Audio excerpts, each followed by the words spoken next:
అందరికీ నమస్కారం. బిఎస్ కిచెన్‌కి స్వాగతం. ఎండుమిర్చితోటి పల్లీ చట్నీనండి.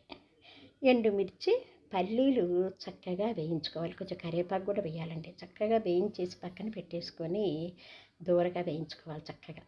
తర్వాత చెక్కు తీసినటువంటి అల్లము, కొబ్బరి, పుట్నాల పప్పు మంచిగా సన్నగా కట్ చేసి అందులో వేసేసి, తర్వాత చింతపండు, సాల్ట్ కూడా వేసి మిక్సీ పట్టేసుకొని పక్కన పెట్టేసుకొని, తర్వాత బాండీ పెట్టుకొని బాండీలో నూనె వేసి పోపు గింజలు, ఎండుమిర్చి, కరివేపాకు వేసి చక్కగా కమ్మటి వాసన వచ్చేంతవరకు వేయించేసి చట్నీలో కలిపేయాలండి. చూసారు కదా కలర్ఫుల్గా ఎంత బాగుందో. చాలా బాగుంటుందండి, టేస్టీగా.